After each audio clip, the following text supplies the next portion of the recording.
Despite their wealth, celebrities often make common estate planning mistakes. Aretha Franklin is an example. After almost a 5-year battle, her estate finally being settled. August, by the way, is also National Make a Will Month, and financial professional John Vandergriff from Blue Ridge Wealth Planners here to talk about estate planning and mistakes that we can learn from the stars, I guess, so to speak. So does everyone need a will? Yes. So very simply, it's just the thing with it is most people think it's, only something that you need to do later on in your life. A lot of times we procrastinate it. And so, as we look at it, everybody needs to have a baseline will just so that you don't leave behind a mess, because we don't know how long we're going to be here. Right. I mean, we could be driving down the road. I guess even someone who says, well, I don't have anything that I'm really passing down other than maybe my house or car, even in that case. Yeah, because what we know is beneficiaries don't take care of everything. If you do have investment accounts or 401ks, it's good to make sure those beneficiaries are right. But like in Tennessee, we can't put beneficiaries on homes. We can't put it on stuff. And if you have a desire for something, you need to have a will that backs it up and spells that out. Okay. In Aretha Franklin's case, I know that they had a handwritten will, and then they found one like 3 years later inside of a cupboard, another handwritten will. And I'm going to guess that that's not the way to put it together. That's not the way to do it, but what actually turned out to be the valid will is a handwritten note under a couch cushion. Yes, so so she just, I guess, was letting her wishes be all over her house. Right.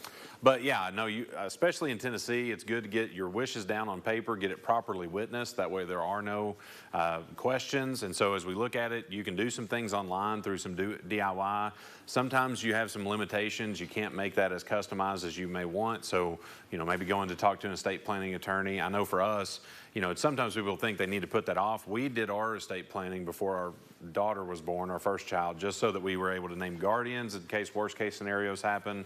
Because again, you want to make sure you have that type of stuff included in the estate planning conversations you have. I mean, since I guess they have that money and they should have it all set up right, what are some of the other celebrity mistakes that get in the news that we've heard of that we don't want to make? Yeah, so I mean, a lot of these have to do with premature death. So Jimi Hendrix, he wanted all of his wealth to go to his brother, but the way it was spelled out at that time is the next of kin, which was his parents were actually next in line, not his brother, and so his dad actually disinherited his brother from $66 million.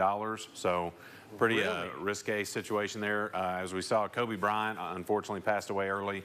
His youngest daughter was not there in the estate planning documents, and so they were able to make some changes to that after his death, but it cost a lot of money to do that. So making sure that you keep those things up to date is very important. And then Audrey Hepburn, she wanted all of her money to go to her 2 children, but as we look at that, sometimes that was not as specific as it needed to be as far as who got what, and so it left a lot open to interpretation. So clearly writing down your wishes, getting it legal, not waiting until last minute is what we can really learn from all 3 of these examples.